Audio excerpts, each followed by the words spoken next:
1900, Sister Eleanor would be the new historian. So we're thankful to God for Sister Annie making herself available to share. It's the first time in my Christian life I've listened to someone share on church history. I've read books. The first time I've listened to someone share. Lord willing, perhaps sometime next year, I'd be very glad to, if Sister Anne were to agree, to have something on the history of the church in Guyana. History of the church in Guyana. Which is a little different, because again, I haven't heard much sharing on that. And I believe there are many things worth recording. Don't let me go off. At this time, I want to welcome Sister Anne and ask her to go ahead and to share what the Lord has laid on her heart for today. Welcome, Sister Anne. Thank you, Brother Freddie. Right now, good afternoon, everyone. No, just to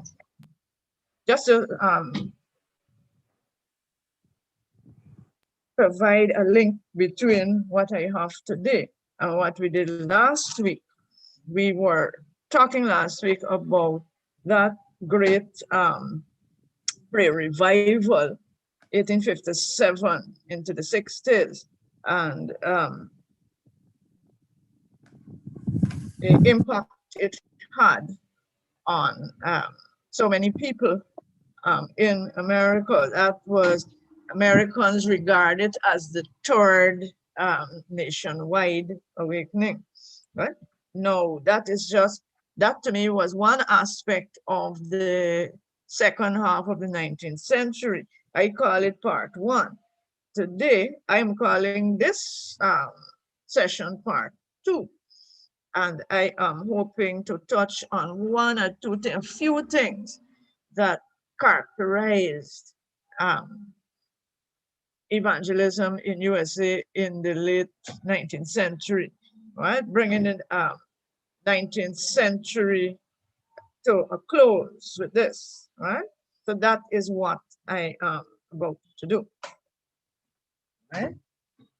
Now, after that great nationwide prayer meeting revival from 1857 into the early 1860s, or the Third Great Awakening, as Americans call it, after that had slowed down to a stop.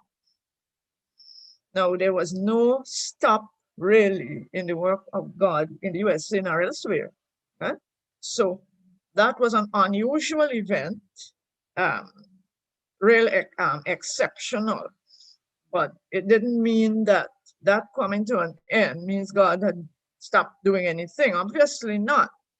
No, some of the people who would be greatly used by God in the last part of the 19th century, they had already begun to be raised up even before 1857. Some lived through the revival, contributed to it, and went on to be even more greatly used after it, right? So we will focus on one or two people of that type.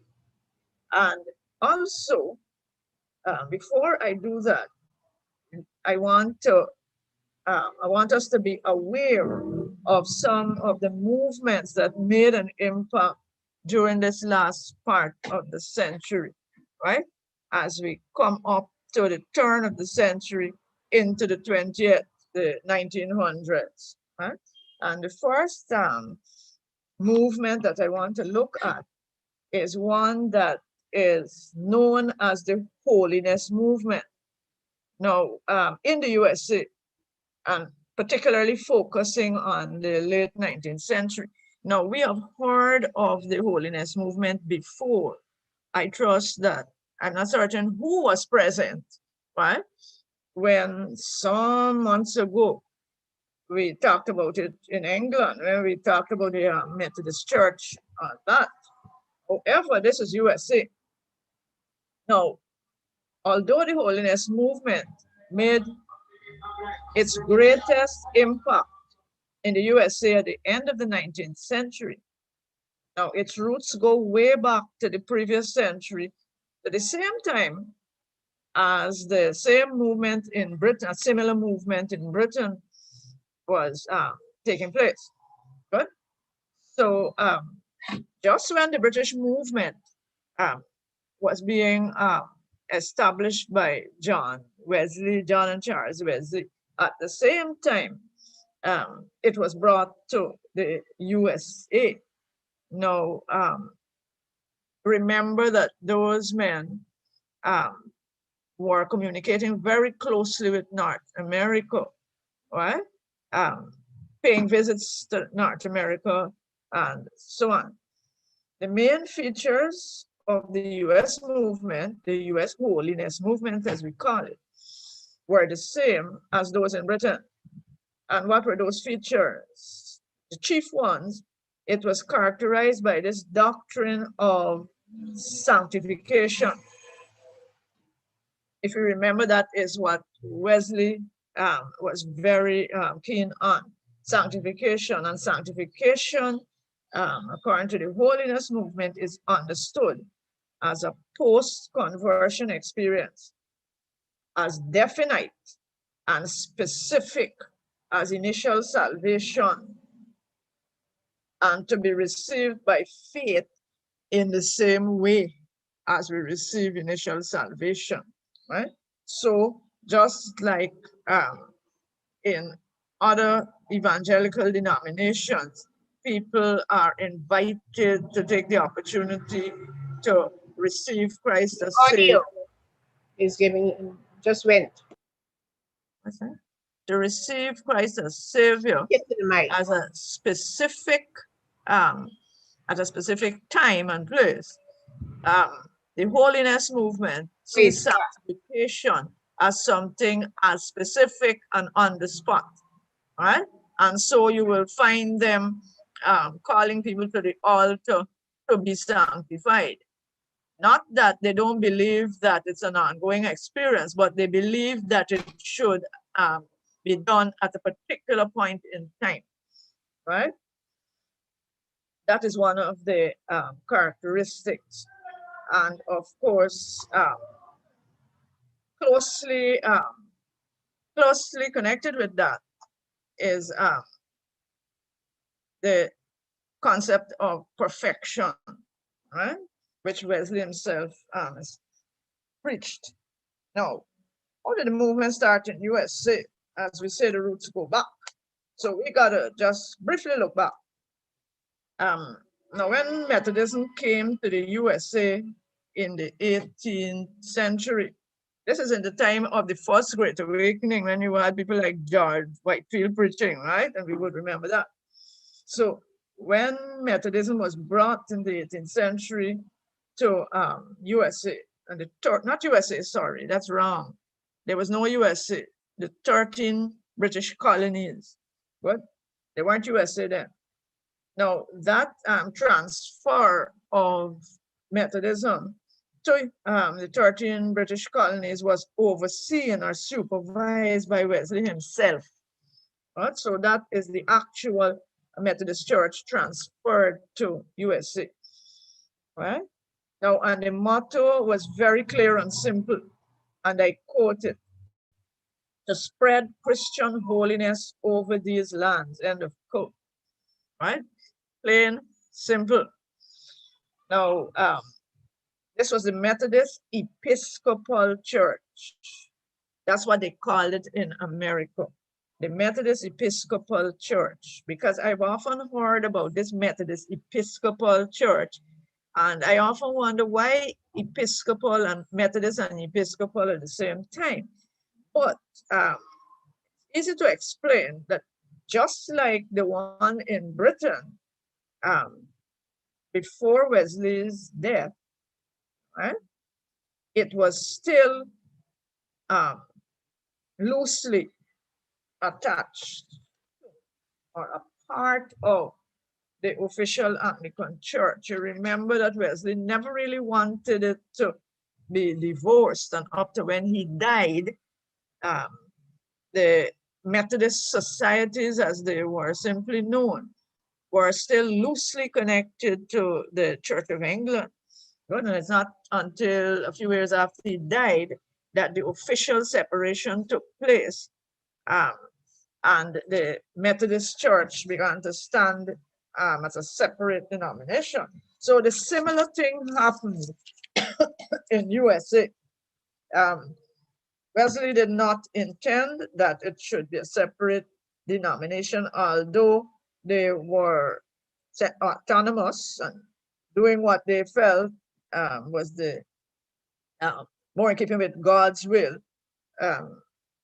apart from the mainstream Church of England. Yet there was this unsevered tie. But that is why the church is called the Methodist Episcopal Church. So anywhere outside of Britain, the Anglican Church is referred to as specifically Episcopal. Right? I just thought I would explain that because I myself never really understood why it should be Methodist and still Episcopal. What? All right. So that was the simple Methodist Church of Wesley's making, right? But by Wesley's establishment, but by the early 19th century, so we're talking about 18th century come to an end, Great Awakening, First Great Awakening finished. And we're getting actually into the second time of the Second Great Awakening. I just want to make those links, right? So by the early 19th century, the doctrines of holiness and perfection were falling into disuse, being largely ignored by the growing Methodist Church in America.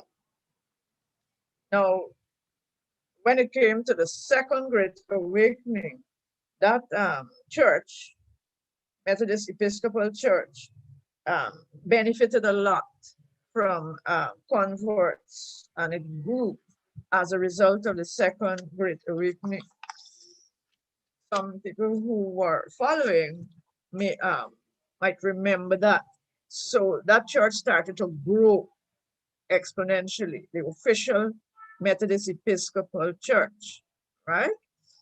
Now,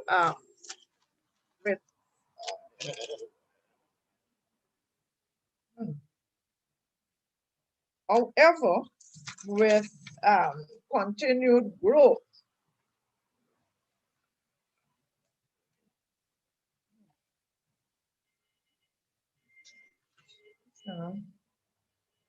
yes, with that kind of rapid growth by the middle of the 19th century, that growth led to what looks like the inevitable institutionalization, right? We become nicely set up and we have better buildings and we improve on this and we improve on that. And what follows is a desire to be respectable, right? Now, that started to show itself more and more, so that a church like that would no longer be willing to deal with the poor and the downcast and things like that. Now, some members began to complain that the church was losing its spiritual vitality and its commitment to perfection as one of the doctrines stressed by John Wesley, that they were just losing that. And they were also, they had also largely turned their backs on the commitment to anti-slavery, being against the enslavement of people of African descent, all right? in the beginning, that in the 18th century too, John Wesley made no bones about that. Some of us would remember, would know that he and Charles were among the leading people, right, along with some Quakers, right, and some people, evangelically oriented people from the mainstream Anglican Church, to start the anti-slavery movement in Britain. So Wesley took that to America, and the church he established was anti-slavery.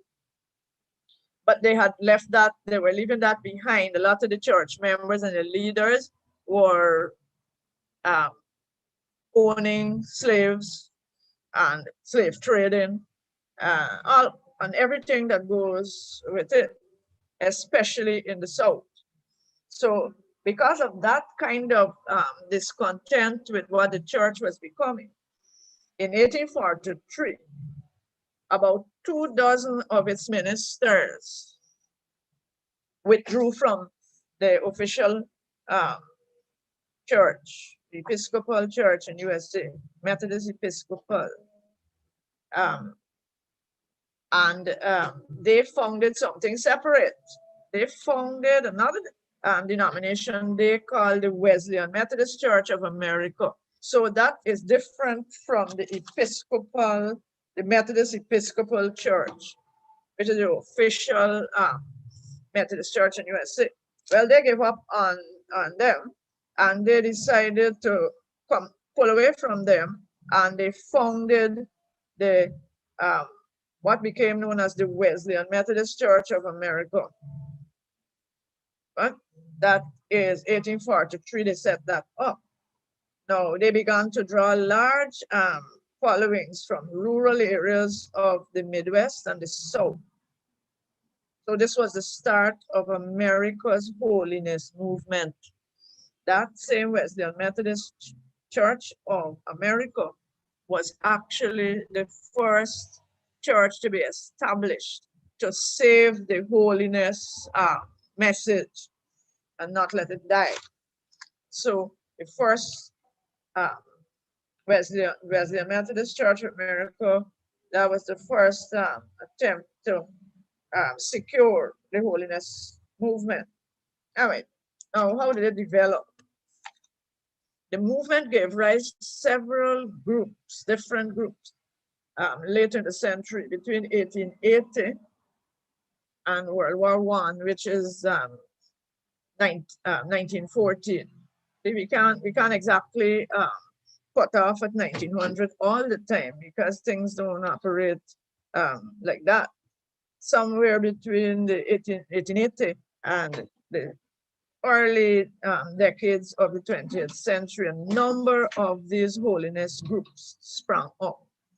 Now, these churches took on the characteristic of strict and conservative dress codes and behavior. And some of us have been around long enough to immediately think of groups that identify with that, and especially in the several decades ago, so many things that certain churches would not allow people to do. You just knew when somebody belonged to a group like that. Just look at them. Just take a look. I'm not talking about the necessarily how they behave or if they're, honest people or whatever, but they have an outward look as well. I'm not saying that they have that only, but very, very strict in dress code and also in behavior, right? We would know that at several decades ago, certain churches would not allow its women to even cut their hair. They had to leave it alone, right? They would not allow their female members to be seen with makeup and even a pair of earrings, nor any sort of jewelry, right? And some of them would not even allow wedding ceremonies with a wedding ring. right? The churches right here in Georgetown that operated like that. I'm not too sure what the alternative was, but all of that, some of us would know. So these holiness churches took on that characteristic. Now, they generally frowned on those Christians who they saw as preoccupied with wealth, social prestige, and religious formalism. The church that they severed themselves from, that is what the accusation they would level, deeming them to be, quote, superficial, false, and fashionable, end of quote. So they want to move away from that. Now, these holiness churches emerging in the late 19th century varied. They varied. Some of them partly resembled the Methodist Church. They would keep some of the church government or some of the external things that the Methodist Church do. Some of them resembled the original Methodist Church, while others went all the way to even appearing similar to the Pentecostal churches, right? The Pentecostal movement had not really come into focus yet, but some of what their beliefs and the customs were in the services, and they resemble Pentecostal churches. So many were somewhere in between, right? Some holiness groups actually, in the end, became Pentecostal, right? When that movement began, right? So there was some link, some fine line there between some of the holiness churches and the Pentecostal movement.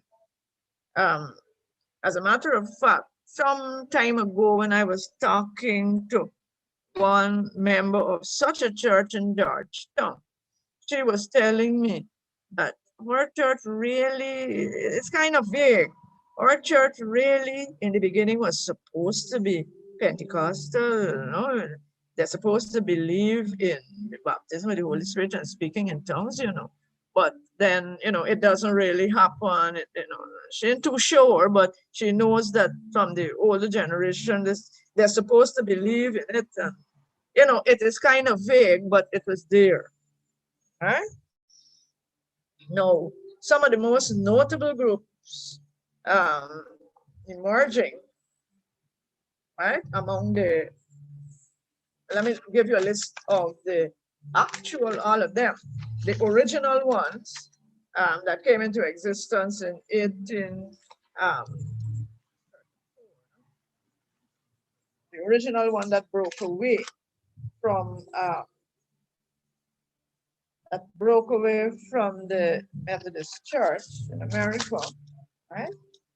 1843.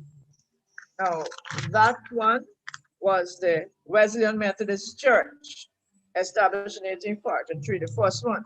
And then there was another one, the Free Methodist Church of North America, which was established in 1860. So those were seen as the first, earliest ones to be established. Then the new late 19th century ones were among them, because I think there were very many, but these are the outstanding ones. Some of them would have been very small groups, but these are the well-known ones. There was the Church of God, established in Anderson, Indiana, right? That's where that one began. The Church of God is a holiness church, right? Now, this group particularly protested. In their beginning, they almost pulled the church together in order to protest against what they call bureaucratic denominalization. Ooh, right? So the Church of God actually came into existence to protest against that. denominalization, is denominationalism. Well, didn't go into that further. Now the second one, another one, is called the Christian and Missionary Alliance. So Church of God, and then Christian and Missionary Alliance. And the third prominent one, the most prominent one, is the Church of the Nazarene. But so those were among the leading new ones in the last part of the 19th century USA. Now the two latter, Christian Alliance, Missionary Alliance, and Church of the Nazarene, tended to serve the needs, both spiritual and material, of the poor in the urban centers where they worked, who were largely ignored by the more middle-class churches, right? So they tended to, people who were poor, the poor people in the urban centers tended to gravitate to either the Christian Missionary Alliance or the Church of the Nazarene, right? Almost all of the holiness churches emerged in order to uphold and proclaim that, quote, second blessing experience of sanctification with its with all that goes along with it, its separation from worldly values and adherence to everyday holiness, all right? Which was, as I say, very visible in the outward appearance, right? Now, these values they believed were no longer upheld by the larger denominations. So they were very conspicuous when they came into existence. So, right. So those are the groups at the end of the century. Strangely enough, when you look at the list, Salvation Army is listed among them. But I can't explain how. I didn't have the time to go into why they should put Salvation Army in the list, right? It's probably that the Salvationists in America gravitated to the holiness churches as associated a lot with the holiness groups. And that's how they get into the list. I'm not certain. Now, the Church of the Nazarene accounts for, they say, about 1/3 of the membership of all the holiness churches. And it is generally recognized as being the movement's most influential representative. So the most prominent holiness church is Church of the Nazarene, right? Now, doctrinally, the holiness churches are closer to the what the commentators would call fundamentalists. We tend to say the evangelical churches, right? When they say fundamentalists, the secular sources which you have to use, they are particularly making a clear distinction between churches that, for example, insist that the Bible is the word of God and it is, every word in it is inspired. Most Orthodox denominations by that time had discarded that idea as, you know, that doesn't make sense. It's not logical, all right? And they have a lot of arguments to try to back that up, that it just is not. You just have no ground to believe that. Anyhow, the fundamentalists would believe in the complete inspiration of the Word of God. Some churches would say the Bible can't be the Word of God. It has to be a part of the Word of God or contain the Word of God, and there is that thing. So You won't find them examining the meaning of this word and that word. They don't go in for that, right? But evangelicals are what they call fundamentalists. Would go into the Greek meaning or whatever it is of the word in order to try to understand how it applies to us today. Right? So they are evangelical, in other words, and not so close anymore to their Methodist ancestors. So clearly, they made a break with the Orthodox and established themselves as a group of among the evangelicals. Right? Now, this has been attributed to the influence of both the second and the third Great Awakenings in USA. Right? That after those influences, that definitely those churches, their leaders and many of their people had gone through those awakenings. And because of that, they established themselves as evangelical churches. Now, some of their fundamentalist beliefs, tenets, as we call it, I already dealt with the first one, the verbal inspiration of the Bible. Second one, Christ's atonement for the entire human race.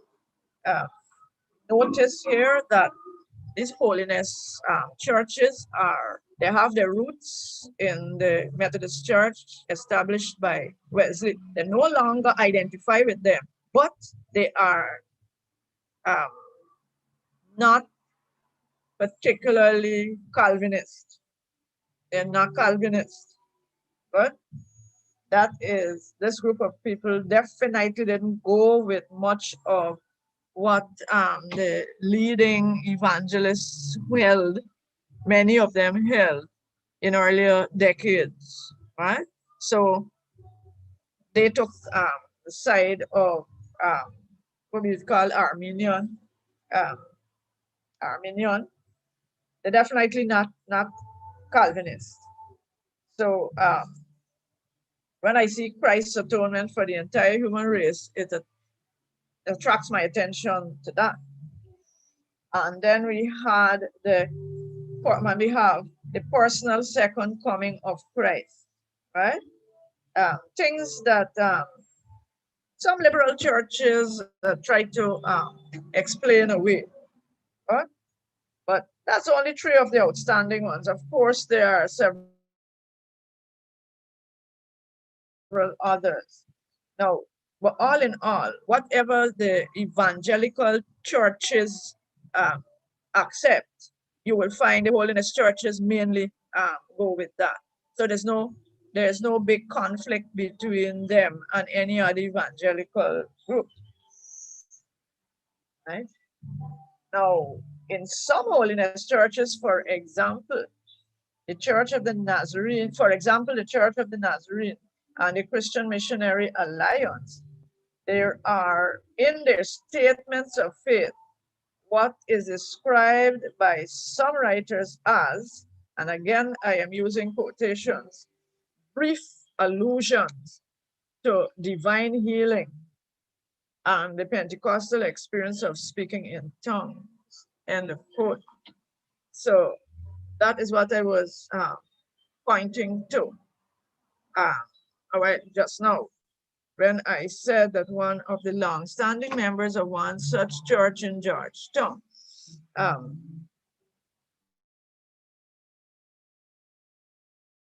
has the feeling that somehow in the beginning that her church was supposed to be Pentecostal, and they're supposed to have believed in the baptism of the Holy Spirit by speaking in tongues and stuff, but obviously that was not happening anymore, right? Brief allusions to divine healing and the Pentecostal experience of speaking in tongues. But the holiness movement and the Pentecostal movement are not the same, right? As a matter of fact, some holiness groups even speak out strongly against the Pentecostal movement. So in some of the groups, there's a thin line between the two, while others not so close. The thin line between the Pentecostal movement and the holiness movement. So thin that when the Pentecostal movement began, not long after, many of the some of the holiness churches became Pentecostal, right? Or into the Pentecostal realm. Now, there were a few notable people in the holiness movement, outstanding people, right?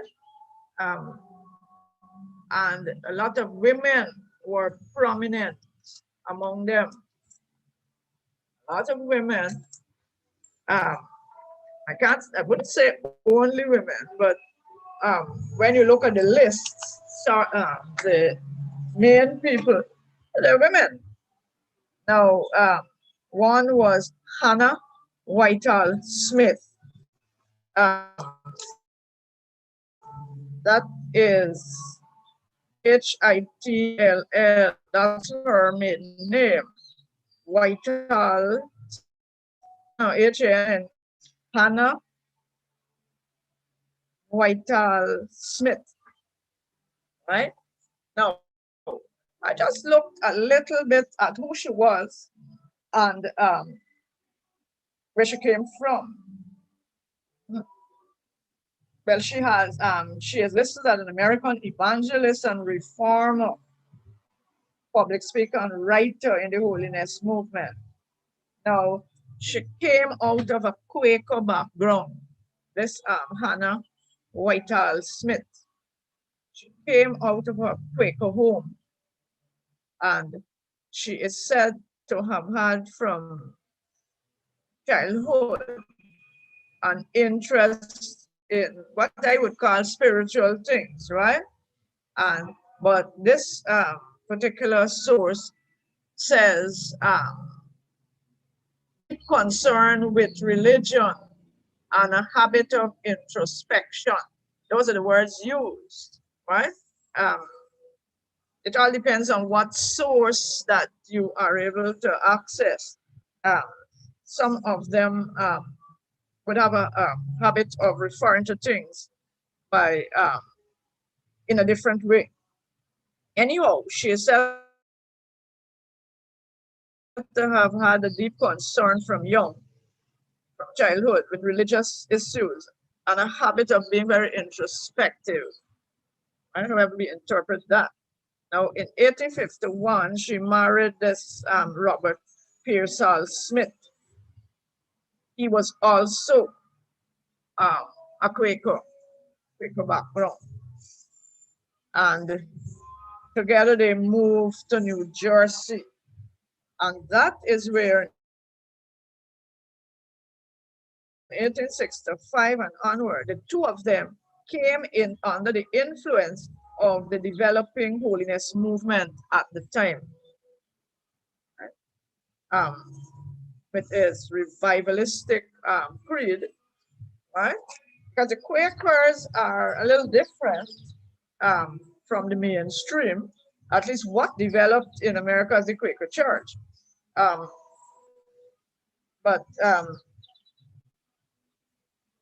they came under the influence of the holiness movement, as it had become the revivalist creed, being a revivalist in character and laying stress on the direct experiencing of salvation and also sanctification by faith. Apparently, in the Quaker Church, I'm not too certain. That's a topic that we didn't go too very deep into. But how exactly they see that, I am not sure the Quaker Church sees that. But they came under the influence in New Jersey of the holiness movement and embraced what the holiness movement stood for. Now, her husband, Robert, became a preacher and preached at holiness camp meeting, right? Holiness camp meetings, he became a preacher, and she also became a preacher of the gospel in the holiness movement.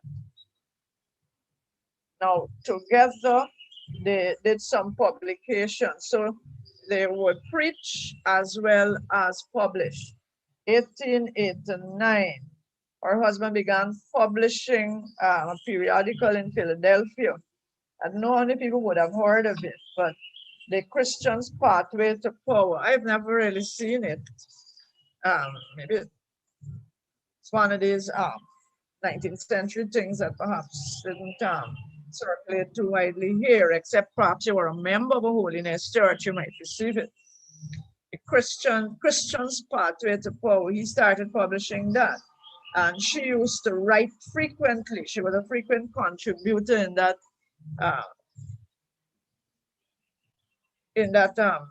periodical. No. Anyhow, they had a stay in England. That stay did not end too nicely, right? Oh, there she is, Hannah Whitehall Smith.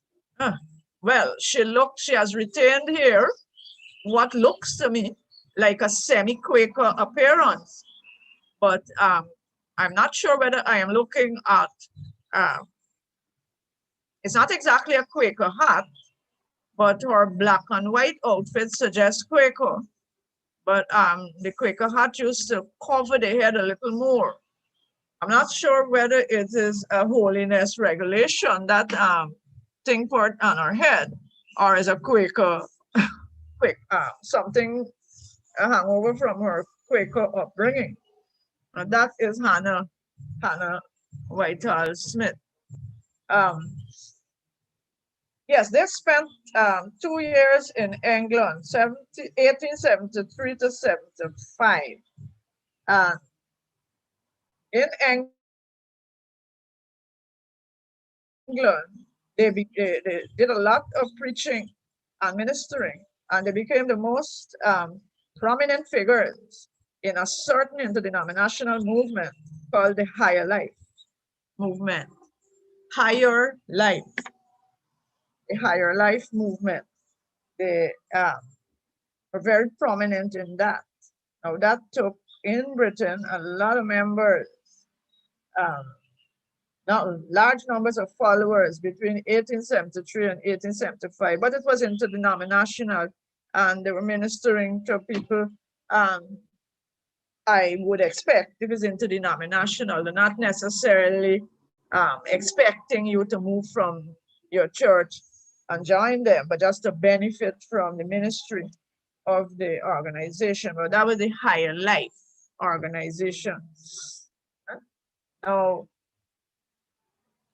she at this time in England, she herself addressed huge crowds in several locations in Britain. But something went wrong. The particular, I didn't look into, I didn't make an effort to look into exactly what. If it had come up quickly, I probably would have had an idea what it was. But unfortunately, their ministry in Britain at that time came to an abrupt end when her husband became implicated, they say, in some kind of scandal. That is extremely unfortunate. So they packed up and came back home to Philadelphia, USA. Right? So that was a brief stay. They did a lot of work, but then whatever happened to him and whatever he was implicated in, they had to pack up and come back to home to USA. Now, she turned particularly to writing, and this is where she, in the latter part of the century, made a lot of her contribution. And she published books, a few books. One was The Christian Secret of a Happy Life.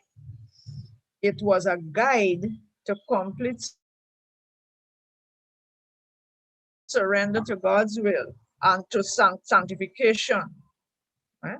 So she ministered by writing some books.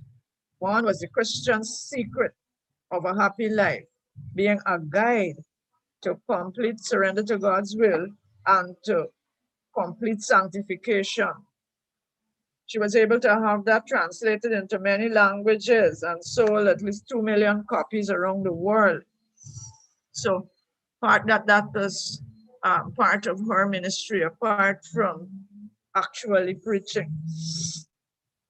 She wrote another one, Everyday Religion, or The Common Sense Teaching of the Bible, published in 1893. Everyday Religion, or The Common Sense Teaching of the Bible. 1903, she published another one called the Unselfishness of God. The Unselfishness of God and How I Discovered It. A spiritual autobiography published by her in 1903. I wish I could get my hands on that, right? The Unselfishness of God and How I Discovered It, a spiritual autobiography.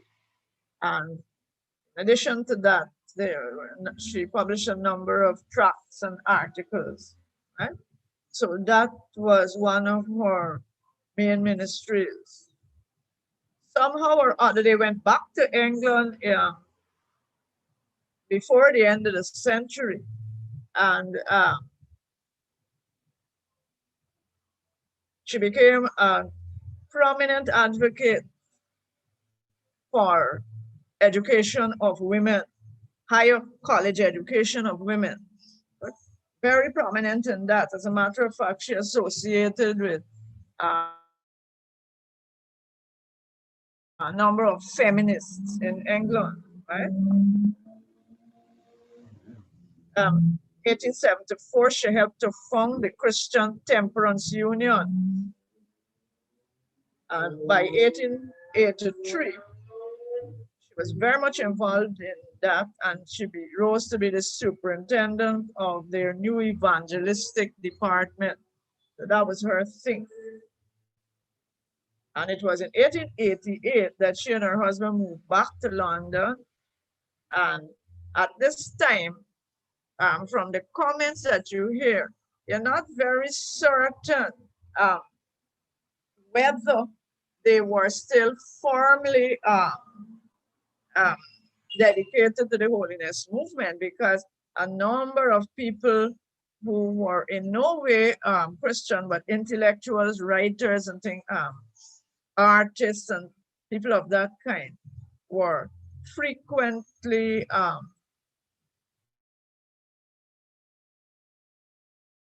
visitors to their home. They entertained them, and so she was involved a lot in literary circles, and you'll find among the gathering people like George Bernard Shaw, right?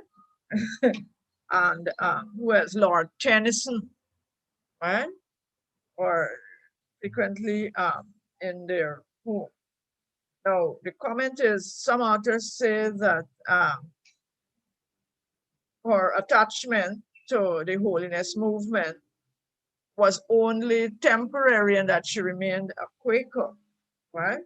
Now, I can't be certain about that, but one thing that she will be remembered for, she was a preacher while attached to the holiness movement, and her publishing of books, her writing seemed to indicate that she was very passionate about the holiness beliefs, sanctification, and everyday holiness. Right? All right. Now another person, I have three names here, but I didn't plan to go through all. The other person is Amanda Smith. Amanda Smith, and I have another lady called Phoebe Worrall Palmer. Amanda Smith and Phoebe, that is Phoebe Worrall Palmer. Worrall Palmer. Amanda Smith and Phoebe Worrall Palmer. All these special people just happen to be women. Now, who was this Amanda Smith? Another woman listed as American evangelist and missionary, and well known for having opened an orphanage for African American girls. Now, this is an African American person. This is a Black American, right? She was born a slave. Amanda Smith was born a slave in York County, Pennsylvania. Her father was able to buy his own freedom from slave father, and that the freedom for most of his family members, right? So this one is a Black American born in slavery. She had most of her education strictly at home, right? Because having been born in slavery in 1837, right, she would not have had much opportunity for being education. Yes. There she is. Definitely African American. Good. That's Dwight. So educated mainly at home, and at an early age, she had to be working as a domestic. Right? She's said to have had an unhappy first marriage, right? Which ended with the disappearance of her husband in the Civil War. Don't know how he disappeared. I don't know how he disappeared, but she lost her husband like that. I don't know if she was fighting in the army. Right? So in 1863, she married again to James Smith, and they moved to New York City. Again, this doesn't sound like a very happy life, but by 1869, they say her husband and children had died. There. And she was established as a regular preacher, mainly in African American churches in New York and New Jersey. So, an African American woman, part of the holiness movement in the late 19th century USA. Now, by 1870, she was preaching successfully before a white audience at a holiness camp meeting. And through this experience, it led her to commit herself totally to evangelism. Amanda Smith. She committed herself after 1870 totally to evangelism.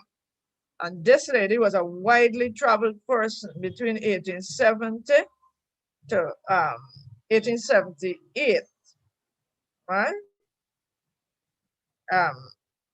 She traveled widely. Now, 1878, she went to England for a year, evangelizing at holiness meetings. She traveled internationally as well, ministering from 1870 to 1981. she found herself in India, right? Ministering in India. And between 1881 and 1889, 1881 to 1889, she was in West Africa, ministering in Liberia and Sierra Leone, right? Those places where they had settled those Africans that were rescued from illegal slave ships after the British abolition of the slave trade, and some of them people were removed or allowed to migrate from, Black people allowed to migrate from the USA. We would have heard that some time ago during the Second Great Awakening, when some white people felt that that's the best thing for them. So Liberia and Sierra Leone, she preached, she ministered. 1899, right? In 90 to 99, she was back in the USA, right? Preaching in the eastern cities and then in Chicago. She also did some publishing, and she published her autobiography in 1893. And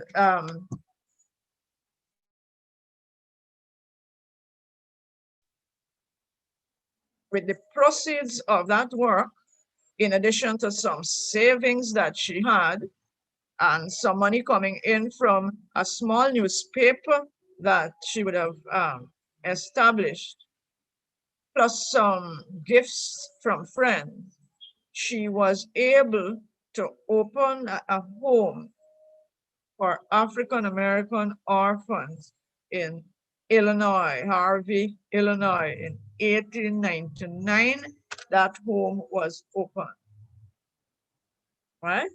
And she helped she had to keep doing stuff to support the home. She was preaching and also singing, right? Obviously, that used to bring in some amount of contribution. I don't know how it worked, but that produced some amount of money with which she supported the home.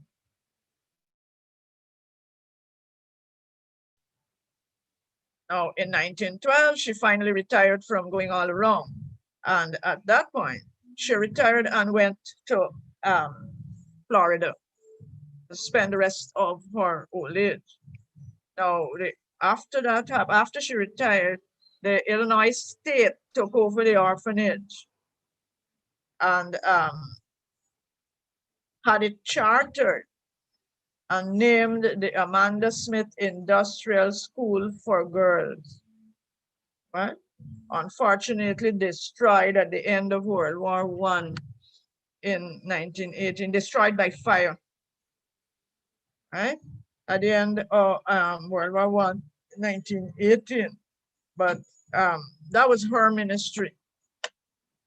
Preaching, traveled widely within the United States and far abroad, India, West Africa, right? India and West Africa, and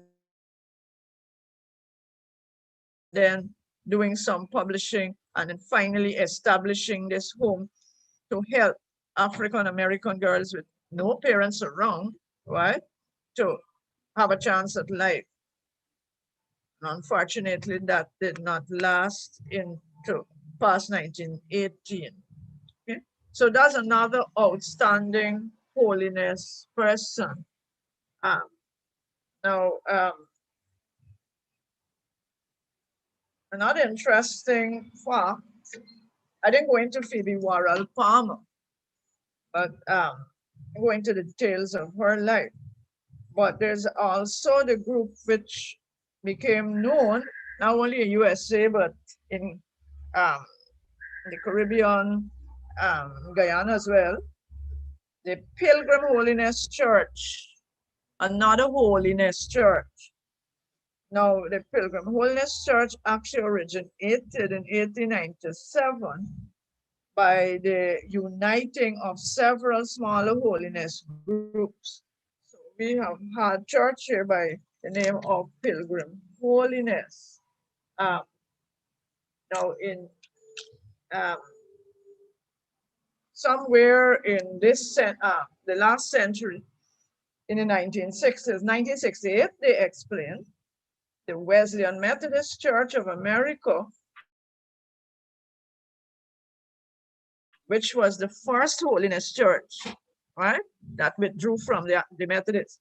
The Wesleyan Methodist Church of America was merged with the Pilgrim Holiness Church to form what is now the Wesleyan Church of the USA.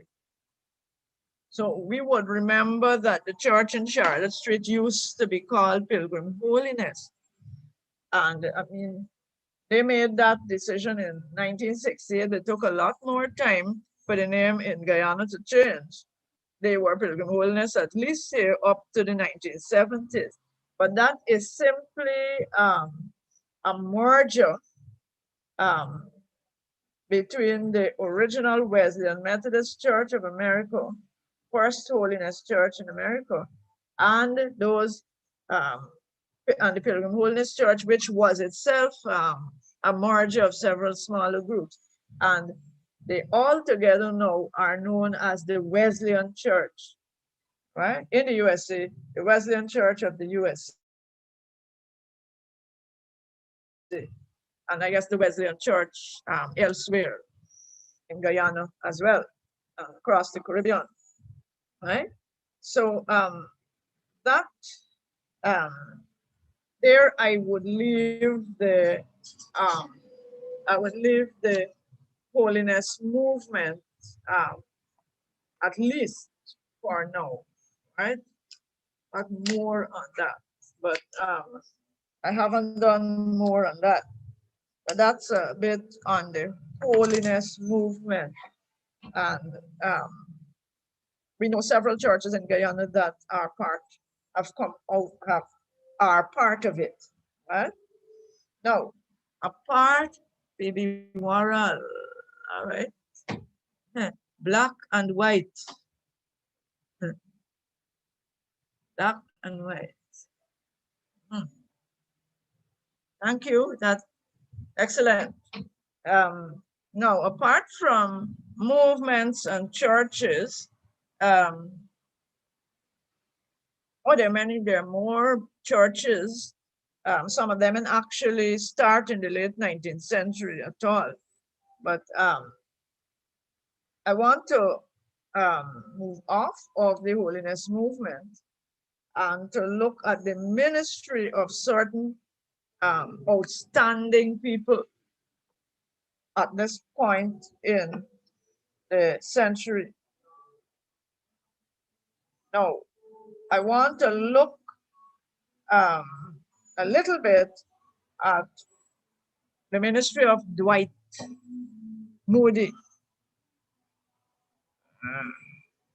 Dwight L. Moody. Dwight Lyman Moody, right? 1837 to 1899. Dwight Moody, that's his later days, right? Now, he has been described as evangelist and master disciple maker, right? Evangelist and master disciple maker. Born in abject poverty in the rural areas of Massachusetts, a rural area in New England, Massachusetts, very poor.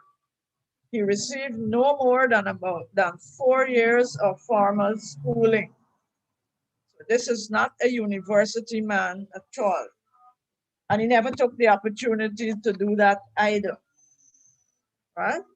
He only went to school for about 4 years in primary school, and then he had to leave home at the age of 10 and work as a farm hand, right? Um, it is said that he had no strong Christian upbringing. So this is a man born in poverty, had to leave school at the age of 10. He probably went to school between 6 to 10. And then because of poverty, he had to come out and go and take a job on somebody's farm. And he had no real Christian upbringing. No, but a little known fact about him is that he was one of the most effective disciple makers in all of church history. One of the most effective disciple makers in all of church history. Now, at age 19, somewhere between 18 and 19, he was converted, right? And after his conversion, sometime after that, he became passionate about being a full-time minister. And he felt, he had the conviction that his calling included not just evangelism, but quote, the healing and nurturing and nurture of souls, end of quote. So he felt that his calling was not just to preach, but to work with people personally. And he believed that the Great Commission called believers not just to make converts, but make disciples. Therefore, he labored tirelessly to make quote, strong, reproductive disciples out of people and to equip men and women to do the same as full-time workers. So to take his words, I clipped out his exact words somewhere along his ministry, towards the latter part of his ministry. He was telling somebody that the work is sweeter now than ever. And I think I have some streams started that will flow on forever. What a joy to be in the harvest field and to have a hand in God's work. Now, a little more about how he came to know the Lord. As a teenager, about 70 years of age, he left the laboring life on the farm and he traveled to Boston. Told his son that he operated on impulse in those days, right? Just left and struck out for Boston. There he found employment in his uncle's shoe store. Now his uncle, Lemuel Holton, had a shoe store, and his uncle offered him employment, right? And the uncle offered him not only the employment, right? Not only the employment so he could get some money, but offered him room and board as well, but on one condition. Now, Uncle Lemuel was a God-fearing, committed Christian, church-going man, right? One condition he had to fulfill, that he must attend Sunday school and church every week once he is living in uncle's on the uncle's roof. So he has a job and he has room and board, but that means he had to agree to go to Sunday school and church every week. Now he kept the he promised, he kept the promise. So he's going to Sunday school and church, while his uncle prayed that he would find Christ. Now the prayer was answered through a man named Edward Kimball. A gentleman named Edward Kimball, Kimball.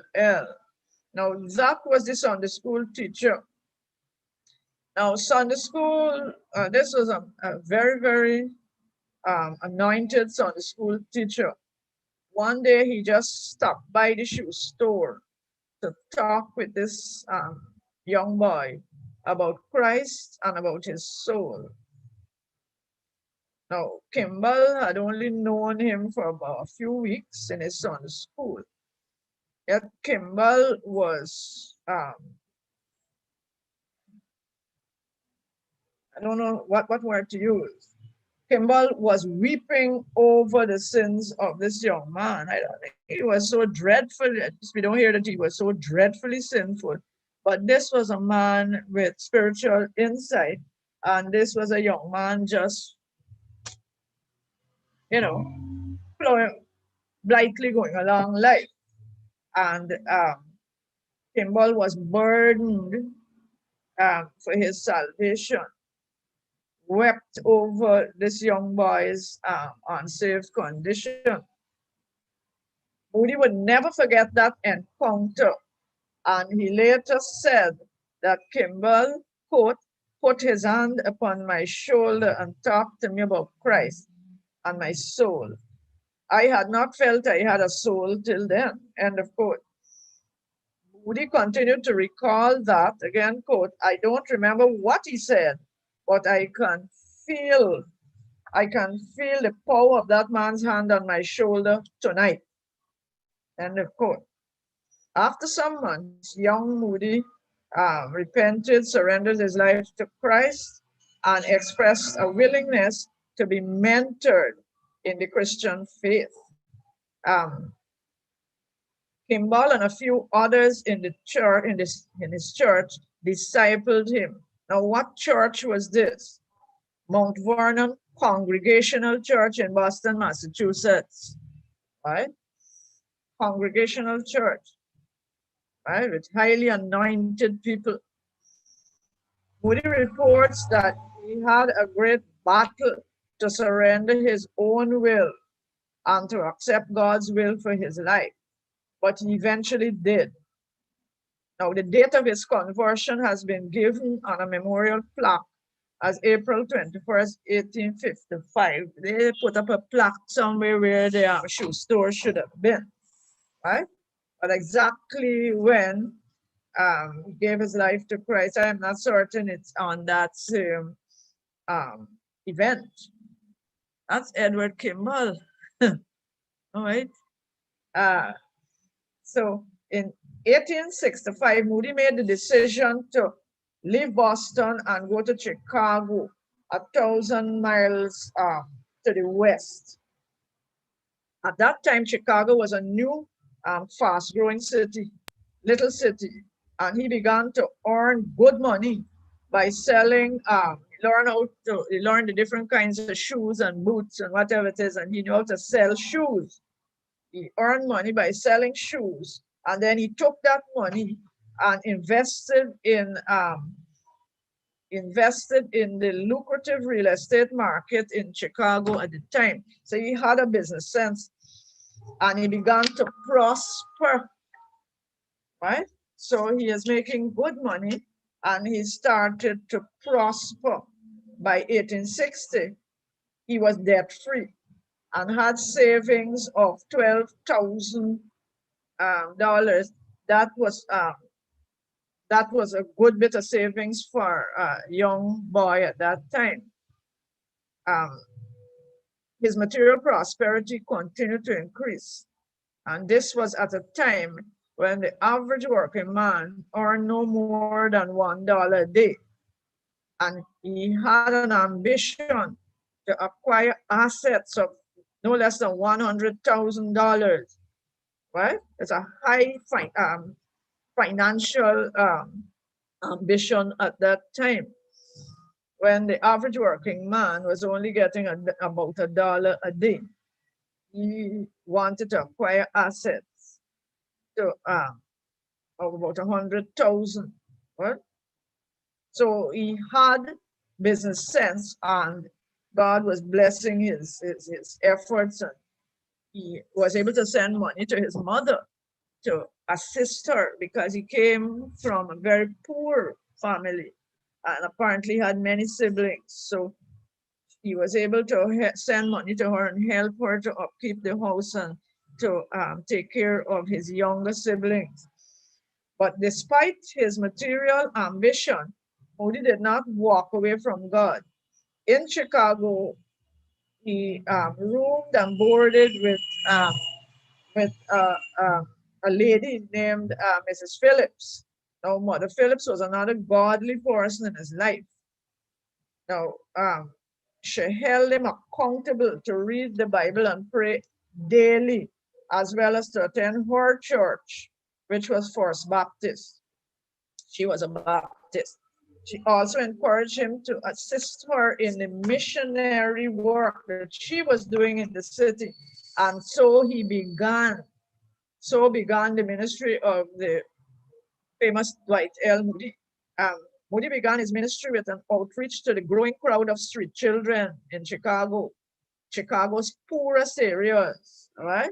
He also did witnessing late in the night to the sailors and laboring men who lived and worked along the docks of Lake Michigan, and men who would hang up and drink to excess and get drunk. He would witness to them about the Lord, right? So ministry to children and also to these sailors and laborers, right? In the night, late into the night. He also began to hold open air outreaches in this area. And during this time, he met a man named J.B. Stilson. Now, J.B. was a big man, at least twice Moody's age, and Stilson became Moody's spiritual father, taught him how to, remember he was a man, didn't have much education, he didn't finish primary school, right? But Stilson came into his life, taught him how to use certain Bible aids like a Bible concordance and a Bible dictionary, and how to get riches out of the scriptures in a systematic way. He also introduced him to George Muller's book called The Life of Trust. And it was while reading this book, while reading the book and gleaning treasures from the scriptures, that Moody began to discern in himself a gift of faith and to sense his growing calling to rescue and care for the souls of people. Right? In April 1861, at the start of the Civil War, he became more committed to his work among street children, and he acquired a building, one time a saloon building, and turned it into a mission school. And as he put it, poured the children into it.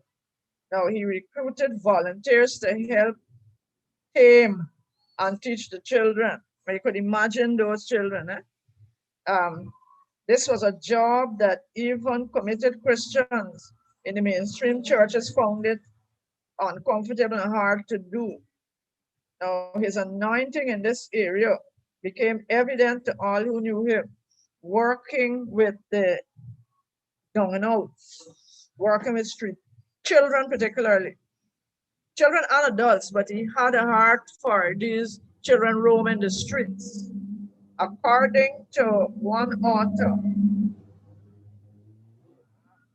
Moody's ability to rescue these children, introduce them to Christ, and help them to form Christ-honoring lives was just phenomenal. He acquired facilities to house a mission school for boys and then another for girls. So working with street children, that's how E.L. Moody's ministry began, and also doing personal witnessing to the poorest, the down and out. He also attracted a following of businessmen Now, remember, he was into business. He hasn't left the business yet. This man is a real estate person, right? And he's making good money and he's accumulating assets. He attracted a following of businessmen who were willing to put their hand in their own pockets, use their own money to purchase property for the ministry and to support Moody's work. He also attracted young men and women who helped him to teach the children and to nurture them. So, for money, he has business friends who work with him as a businessman. And he was good at getting them to commit themselves to put their hands in their pockets and finance things like acquiring buildings and facilities to put the children and have them taught.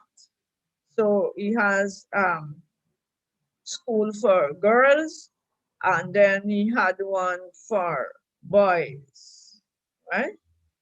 Mission school for boys, and then another, started with the boys, and then he opened one for the girls, right?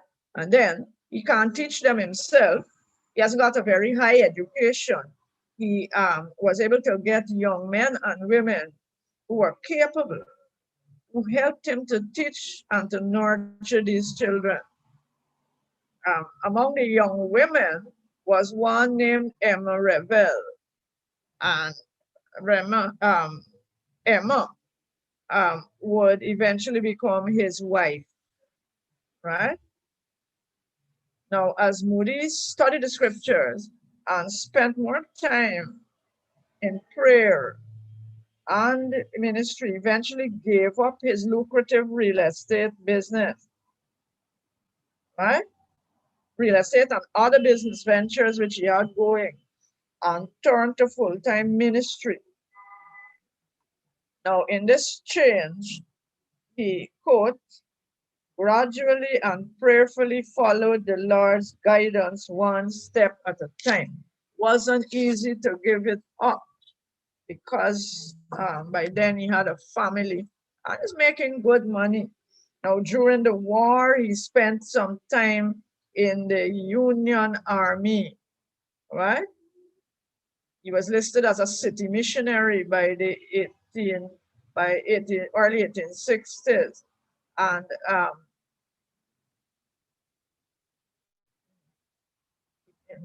he worked without pay for Chicago's Young Men's Christian Association. Now, incidentally, I didn't have the time to go into the establishment of the YMCA, but I myself did not know that the YMCA was an evangelical organization up to at least the middle of the 20th century, right? So he worked without pay for YMCA and to conserve money to give to the ministry, right? He wouldn't spend a whole lot of money on himself, but he took up residence. This had to be before he actually got married. He took up residence in the YMCA's quarters and made some sleeping accommodation for himself, put a set of chairs, covered them with newspaper, and he was satisfied to sleep on that from the trust. When some of his business friends realized that that is where he was sleeping and eating whatever he could find to eat, biscuits and cheese or whatever, they decided that they would find him a stipend. Some Christian businessmen discovered where he was and decided to provide stipend for him so he could find a comfortable place to live and at least eat something better than biscuit and cheese, right? Biscuit and cheese and crackers, they say, right? It was in 1962 that he got married. And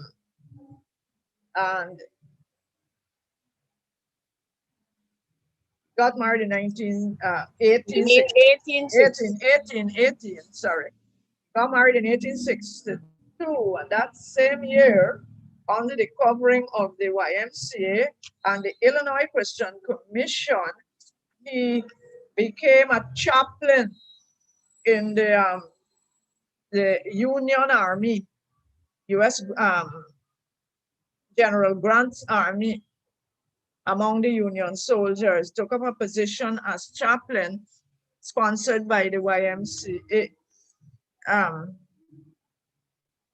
Emma Charlotte Revel. Good. Nice. Thank you. So he was a chaplain in the Union, basically is in the Union Army. He conducted evangelistic services and Bible classes for large crowds of soldiers. And apart from the Union, he was basically employed to minister to the Union Army, but he also visited the Confederate troops in the prison camps, because they would have soldiers from the other side locked up in their prisons, gone in the prison and ministering to troops from the other side who were locked up, the Confederate soldiers, share the gospel with them. Right? During the time of heavy combat, he would visit the army hospitals in the field and minister to each soldier, regardless of whether it was a Union soldier or a Confederate soldier. Minister to them. Many of them were dying. In post-war years, right? After he came out of that chaplain position, he learned to minister on the job. He never had any formal training, no seminary, no Bible school, nothing. He learned to minister on the job. He believed in the supreme importance of personal ministry, just as he did in preaching to large crowds. So his thing was, you preach and then you minister to individual people, that you're called not only to get people converted, but to disciple them and to mentor them, right? To have them loose from burdens, wherever they came from, whatever they came with, and to establish them and fit them to do the same work, right? That was his thing. By the end of the war, he was convinced that preaching, teaching, and personal ministry would be his life's work for the rest of his life. So after the war, he began seriously to mentor and train men and women to evangelize and disciple the poorest children in Chicago. He also did the same training of men and women to work alongside adults. So children's ministry was close to his heart, but also adults. And he had a knack for finding the right people to get them involved in the ministry. Continued to work with the YMCA, right? Which was up to the middle of the 20th century evangelical organization. YMCA workers were called to evangelize the unsaved and to disciple people who could in turn reproduce their own kind among their own converts. So Moody did the preaching, teaching, and fundraising on behalf of YMCA. He also planted a church in Chicago where these poor people could attend and be comfortable alongside those who had more means, who were better off. And here we see him making a bigger contribution, a contribution that he probably didn't know how far it would go.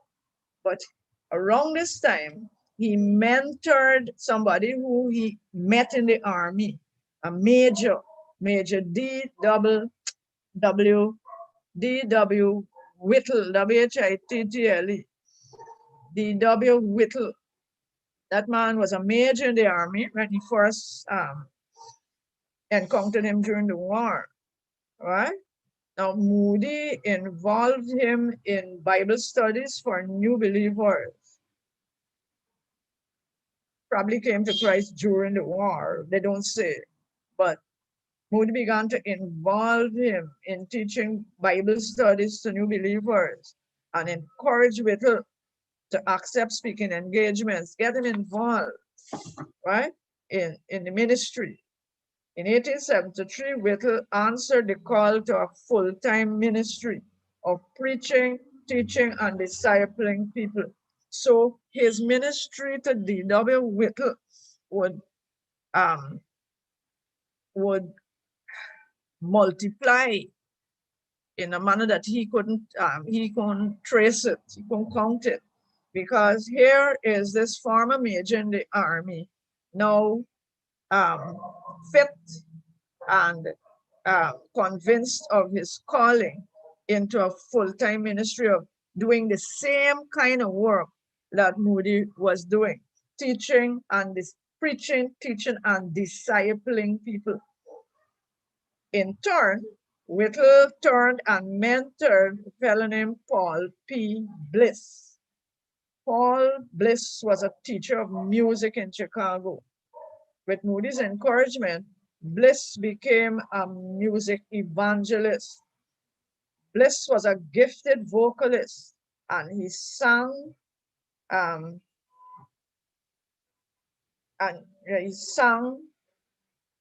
worked alongside and wrote songs. He sang and wrote songs, a musician, professional musician, and he worked alongside with her. So just like we would hear about Moody and Sankey, there was a Whittle and Bliss. They became an anointed team in evangelism.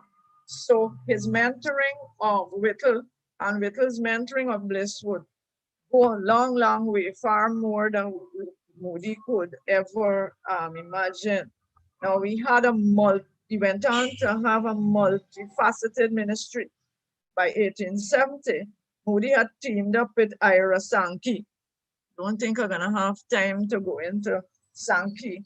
And the two decided, dedicated themselves to an evangelistic crusades together. Moody preached and Sankey sang the good news. Through them, tens of thousands either became new believers or recommitted their lives to Christ. So enter Ira D. Sankey into Moody's life.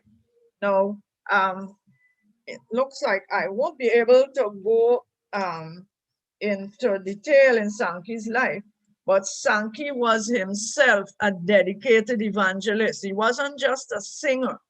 Sankey was a dedicated evangelist in himself. Now, Sankey was born in Western Pennsylvania. He came from a better economic background. His father was a banker and eventually became state senator, right, for Pennsylvania. Right? So Sankey came from more comfortable means. Sankey's parents were Methodists and raised their 9 children, he and 8 more, on Christian standards. He is said to have had an excellent school training. He was converted at the age of 16 while attending some revival meetings at a church named King's Chapel. Right? 1857, his father's family would move to Newcastle, Pennsylvania, right? And Moody Sankey became a member of St. Jefferson Street Methodist Episcopal Church. And there, as a teenager, His qualities were immediately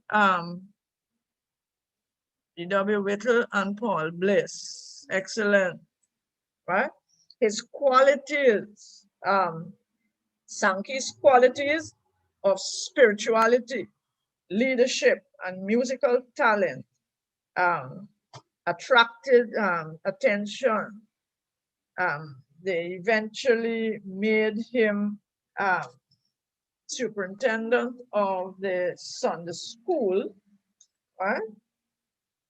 Made him superintendent of the Sunday school. And choir director and things like that. Very, very young, right? You're still very young. Sunday school superintendent, director of choir, and class leader, responsible for bringing musical instruments in that church, and it's first giving getting them to put an organ, the first organ in the church. He is said to have developed a full, rich, and resonant voice, right? And he was encouraged by songwriters. So he began his career by singing at local gatherings. He also spent time in the Union Army, right? Organizing camp meetings while in the army. But so when he left the army, this is Sankey. He went into secular work, but continued to spend much of his time attending conventions and rallies in Pennsylvania. That was his interest, and Ohio, where his services as a gospel singer became highly demanded. 1863, he himself got married to Fanny V. Edwards, lady in his choir, and they together had several children. He also went to work for YMCA, right? At the age of 27, which at that time YMCA was a fairly new organization. And he later became secretary and then president. So Sankey in 1870, Sankey would meet Dwight Moody at YMCA conference, some other part of the United States. And immediately Moody's spirit took to this young man, and he wanted him to leave his business immediately and come and join the work in Chicago, right? However, Sankey had a hard time giving up his day-to-day work. He had a young family by then, right? But eventually he did, and the two of them went on the mission field together. So we hear of Irene Sankey compiling a songbook by the name of Sacred Songs and Solos. Now, yes, he did that, but he did so much more, right? He was himself an evangelist. So out of Moody's ministry, you have Moody and Sankey ministering both in America and in the United and in Great Britain, all right? And then you had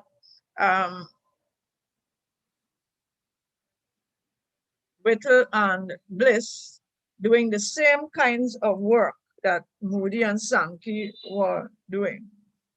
Right? So what was Moody's strategy? I just stuck in Sankey there because I am looking at the time. Moody realized that the crowds of people who heard him preach had to receive individual care, both in America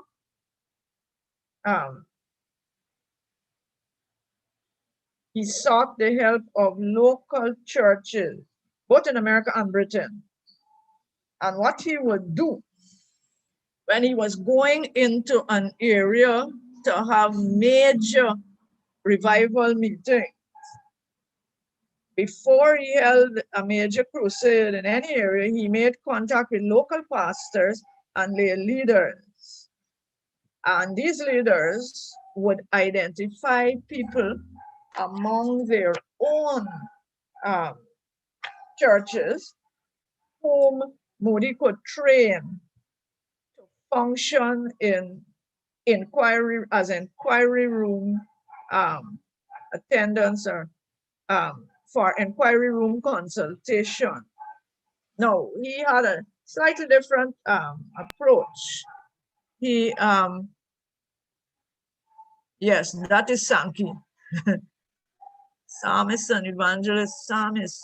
Okay, Ira David Sankey. Right?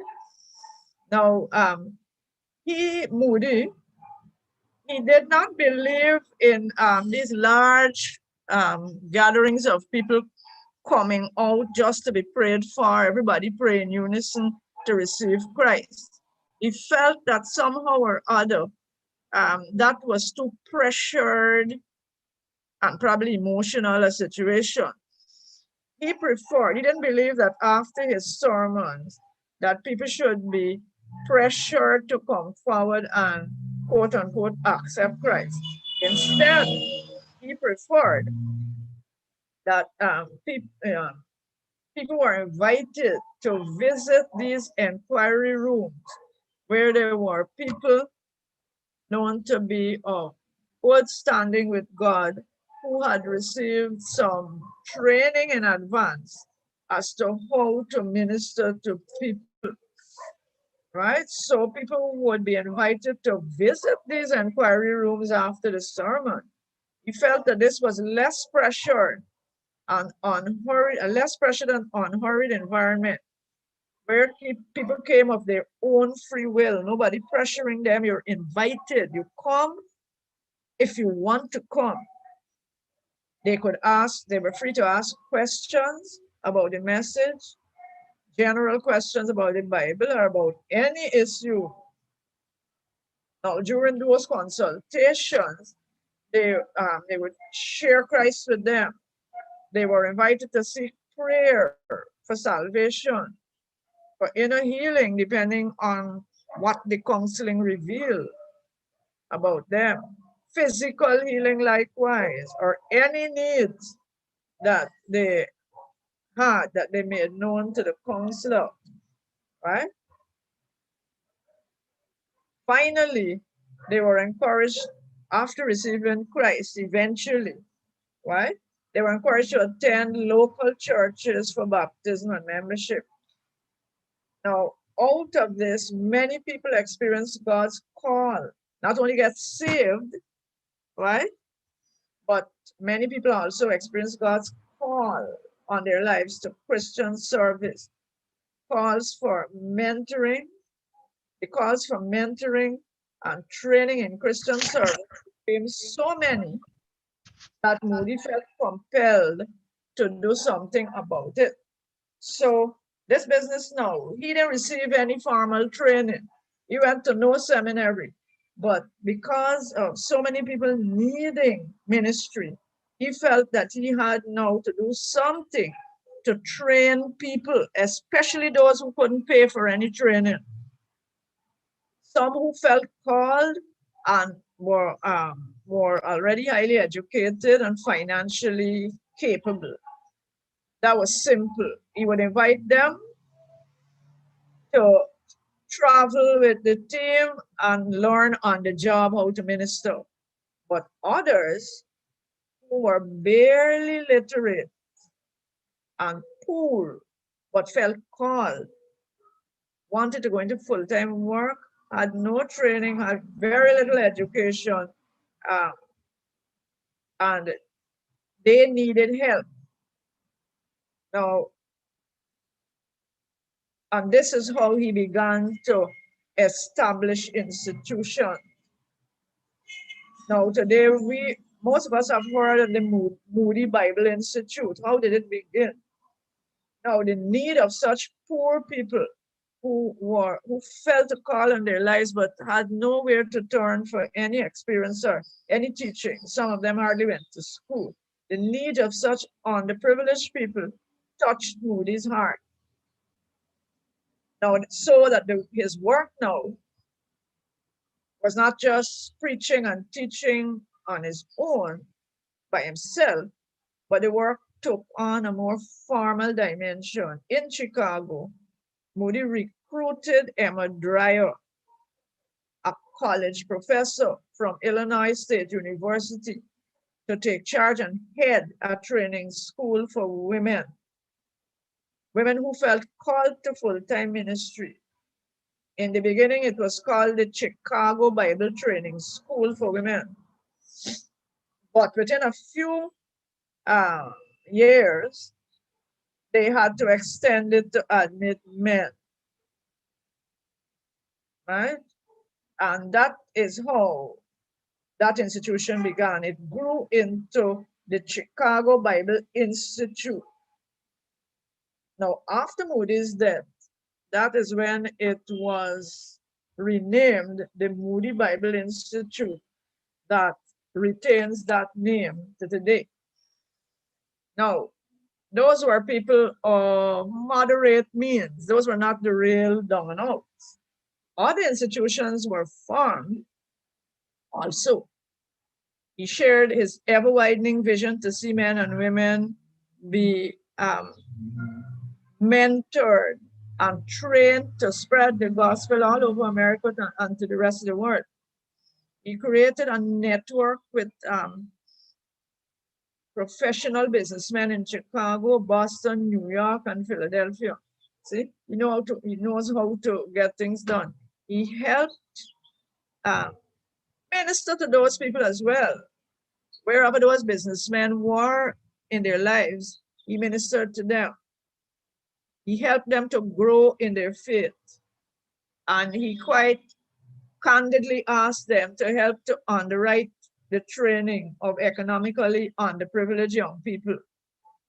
So through his network, several of his visions came to pass. Now, he was able to buy property in Northfield, Massachusetts, in his own birthplace, where his mother was able to live until her death in 1896, at the age of almost 91. So he bought property there, and then he established 3 schools in Northfield, Massachusetts, in the same area. That's where he grew up.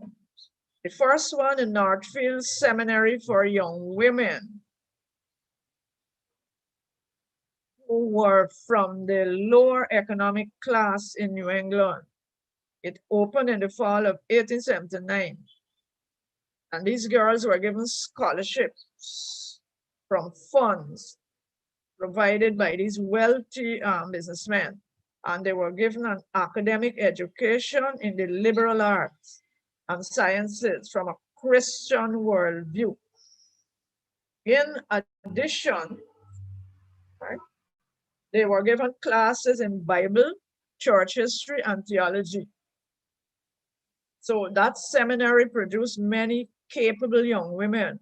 Some of them were able to go to college after that, but definitely many went on to the mission field. Right? In the early 1880s, a similar school for young men was opened, known as Mount Hermon. So he has a training school for young women of little financial capability, right? But they feel called, provided an opportunity for them. And then he provided another one for young men, right? One distinctive feature of the seminaries was the racial diversity of both the students and the speakers and preachers who came to address them. Black, brown, yellow-skinned students could attend and did attend. And among the preachers, Black, white, Asian, had no race barriers. And then there was another school, the Northfield, the third one was the Northfield Bible Training School for women who were barely literate and could not fit in with the Northfield Seminary. But Northfield Seminary people were like middling in terms of their schooling. These are girls and women too who are no longer girls. Underprivileged women, young and not so young. It was a Bible and vocational institution providing in-depth training in English Bible, Christian doctrine, practical theology, music, nursing, cooking, sewing, hygiene, right? Making up for all the schooling and training that they were never able to get. Some of them were no longer young, ranging from their 20s to their 40s, but they wanted to go into ministry and they had no way of doing it. He provided training for them. By the time Moody died, over 700 women had completed from 1 to 4 terms at that third institution. And they were equipped to teach the scriptures to adults and children and to pray, sew clothes for the needy if they needed to prepare food for the sick, anything of that level. And it was done without acquiring a building or establishing any endowment, right? Rich people would be asked to help to underwrite the $100 per term that the school charged. Now, this school was run in a hotel during the off season. That's that he didn't buy any building, right? During the season when tourists were not around, the hotel was not being used, he arranged to have the classes held there, right? He also, over the time, wrote books and kept a number of conferences, which resulted in Moody Publishing and Moody Press. Now, we might have heard of Fleming H. Revell Publishing Company. That seems to ring a bell. Now, Fleming H. Revell was his brother-in-law. He got Fleming to launch a successful publishing company from which Christian books were published and circulated to the entire English-speaking world, right? So he was responsible for getting the Fleming H. Revell Publishing Company established to publish Christian books throughout the English-speaking world. But then there were these poorer people too. What about the people in the prisons, right? What about children in school? The like, who could not buy the average book and who come into contact with the books either. So he tried to get Revell into that, but Revell thought it was too big a risk. So he himself established the Bible Colportage Association. What they did there was to publish inexpensive paperback books, which were distributed to prisons, the schools, children in school, and also to churches. It eventually became Chicago's famous Moody Publishing and Moody Press, right? Summer conferences for people who are going to college, right? Held were also organized in Northfield Seminary. He used the 2 school buildings, the Northfield School Building for boys, for girls, and the Mount Hermon campus, right? To hold summer conferences for those who were a little better off, the college students. These were week-long summer and Bible Deeper Life conferences right? Some of the world's best Bible teachers and preachers were brought to teach and inspire the young laymen and women, right? The at one time between July 7th to 31st, 1886, over 240 students traveled. This is the one for college students, summer conferences for college students. Over 240 students traveled by train and foot, lived in tents and in open air to attend and be mentored by famous authors, missionaries, preachers, whom God would use, call them, many of them, to full-time missionary work, both at home and abroad. And at that occasion, he had foreign students coming from as far as the UK. He had Japanese, he had people from Germany, Norway, Siam.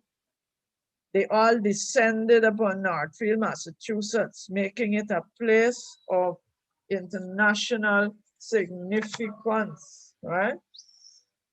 So all of that Moody was into, and Sankey with him. Now, what were the reasons for this man's success? They pinpointed a number of things.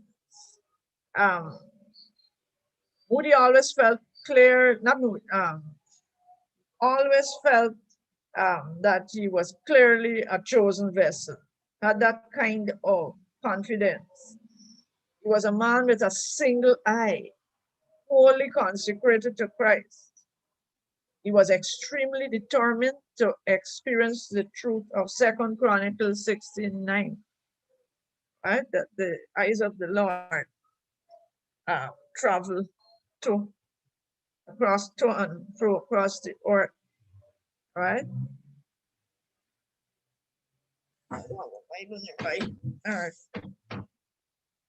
Now, he was determined to be the type of man that the scriptures refer to. He had a love for Christ, a passion for souls, and a commitment to do what he believed God called him to do. Right? And his son William said of him, and this is a quotation, "Nothing could sever him from the deep-rooted purpose of his life. And in all the various educational and publishing projects to which he gave his energy, there was but one motive: the proclamation of the gospel through multiplied agencies." So he was single-eyed, one purpose, one motive, sold out completely to that. And we find that Ira B. Sankey was the same kind of person. Once he had made the decision, he gave up his business, and they were of a similar type, very single-eyed. Now, together they ministered. Sankey died in 1899, and after that, Moody died in 1899. After that, Sankey ministered for a while in Britain, ministered on his own, but then his health began to fail. He lost his sight, and very quickly after that, he went down, right? Very quickly after that, he died in 1908, actually, right? So those Sankey and Moody and Sankey not only did what they were doing, but in the strategy to have people established in the faith and mentor them, put them in a position where God could call those he chose to the mission field. Many, many, many, many people would go out and themselves do what the two of them were doing. For example, example of Andy W. Whittle, who mentored his musician, and the two of them went out doing the same things. But look how many hundreds and hundreds of people were mentored in these institutions that Moody set up. So it is not possible to calculate the impact of his ministry. One other person I wanted to touch on, but I can't because the time has gone, right? Was a blind woman, a lady who got blind at 6 weeks old, right? She got blind at 6 weeks old. I can't really deal with it, but I'll just mention her. Her real name was Frances Jane Crosby.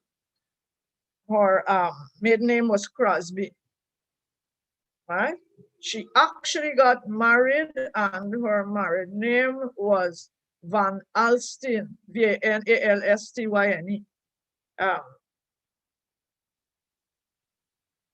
She was born in 1820 in New York and lived to be almost 95. Died in 1915. Prolific hymn writer, right? Prolific hymn writer, poet actually. She received a lot of encouragement from professional people. She was taught to read and write by some means, but she had a personal tutor. But also she ended up living a normal life apart from the fact that she wasn't seeing with her natural eyes, right? She is said to have been very happy, healthy, happy child apart from the fact that she was blind, active and happy.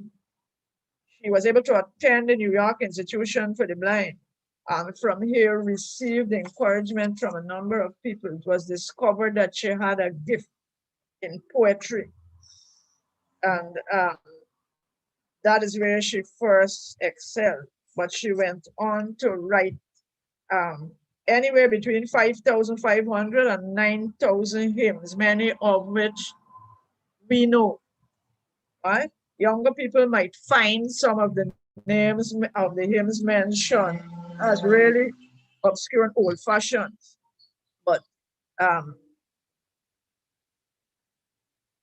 many of these hymns have been collected by Ira D. Sankey and put into the Sacred Songs and Solos. Sankey also wrote another book about his life and the story of the gospel hymns. It's still available. They're advertising it on Amazon and whatever, right? But she wrote so many hymns, Fanny Crosby. She became fondly known as Fanny. The world knows her as Fanny Crosby. She wrote so many hymns that the publishers were skeptical that when they publish a songbook, 90%, 95% is Fanny Crosby's hymns. So she started the practice of using pseudonyms. So they can't tell. She had more than one pseudonym under which she would publish a song or a hymn, right? The exact count of the hymns that she authored, right, is uncertain, but some of them are very well known to us. Blessed assurance that most everybody, whether you're Christian or not, people know blessed assurance, Jesus is mine. Right? In which she says, visions of rapture now burst on my sight. Right? Different kind of sight. She wrote, safe in the arms of Jesus, Savior more than life to me. I don't know that one. Pass me not, O gentle Savior. Right? And, hymns like that, the bright forever. Don't know all of them, right? And she and Irene Sankey actually collaborated and worked together part of the time. Now, memories of 8 years. I will not go further than that into her life. I can't do justice to it just flying past like that. But in the 19th century, we can, we can't really draw the line in 1900 because, we for our convenience, we cut off the year, the century, the year, 1 year into another, 1 century into another. So that's our way of understanding things. But these movements continued across our time barriers into the 20th century, right? And as we saw, the Pentecostal movement would get moving very quickly, and some of the holiness people would actually become Pentecostals, right? Of course, some would remain identified as holiness churches that we know. And we had these tremendous musicians, Irene Sankey, and we have Paul P. Bliss, and writing and songs and putting them to music. And into the early 20th century, some of them. I have, by necessity, to close off here, I have infringed a good piece after 5 o'clock, and I have to stop, right? So, of necessity, I stop. I mean, this is just skimming the surface of what was going on. But a session like this, I really, we can't look at every single thing. So at the end of the 19th century and the start of the 20th, that was a kind of climate in certain parts of the United States, right? It's not a big, great awakening, but a continual working of God's Holy Spirit through certain chosen people, right? Who would minister to others, who would in turn go into the 20th century and continue to minister. All right. Punto final. I stop there.